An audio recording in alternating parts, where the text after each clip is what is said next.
gaano nakasikat si Dewan. Tinanong ni Rose ang tungkol sa agwat ng edad ng dalawa at ipinaliwanag ni Lucy na 20 taong gulang ang babae habang 25 taong gulang naman ang lalaki. Nagulat ang kanyang mga kaibigan pero sinabi nilang kung tunay ang nararamdaman, hindi dapat mahalaga ang agwat ng edad. Sa sandaling iyon, tumawag ang ama ni Lucy at hiniling sa kanya na imbitahan si Dewan sa isang pasasalamat na hapunan para sa lahat ng ginawa niya para sa kanya, kabilang na ang pagtuturo at pagpapadala ng mga regalo. Sumasang-ayon si Lucy. Samantala, walang tigil na nagtatrabaho si Dewan, araw at gabi, upang mapabuti ang kanyang laro at lalo pang mapagtibay ang kanyang tagumpay bilang isang developer. Nang makatanggap siya ng mensahe mula kay Lucy, kumalat ang ngiti sa kanyang mukha. Nagtatanong siya. Kapag bakante siya para maihatid niya siya sa hapunan bilang pasasalamat sa paghatid sa kanya, pabalik sa hostel.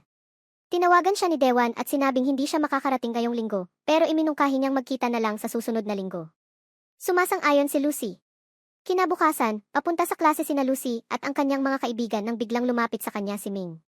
Bago pa man makapagsalita si Ming, lumapit si Rose, kasama ang bago niyang kasintahan, isa sa mga kaibigan ni Ming, at masayang inihayag na opisyal na silang nagde-date.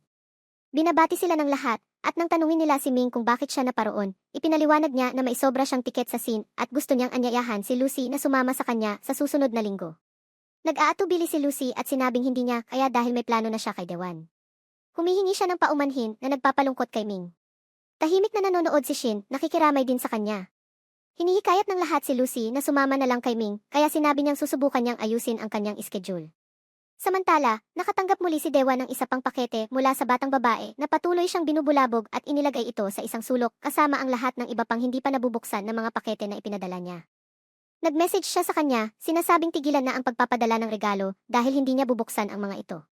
Sinabi rin niya na ibinalik niya ang lahat ng pera nito at hiniling na huwag na siyang tawagan o i-message muli. Binasa ng babae ang mensahe niya at patuloy siyang tinatawagan pero tumatanggi siyang sumagot. Patuloy na nagtatrabaho ng walang tigil si Dewan at halos hindi kumakain.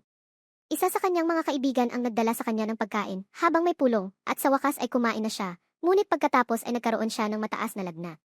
Nang gabing iyon, dapat sana ay kakain siya ng hapunan kasama si Lucy, kaya tinawagan niya ito para kanselahin. Nasa daan na si Lucy nang marinig niya ang mahinang boses nito at mapagtanto niyang may sakit ito. Sinabi niya sa kanya na manatili sa opisina at sinabing pupunta siya para sunduin siya. Sinusubukan niyang pigilan siya, pero hindi siya pinapansin ito at nagpatuloy pa rin. Sinusuportahan siya ni Lucy habang tinutulungan siya sa labas.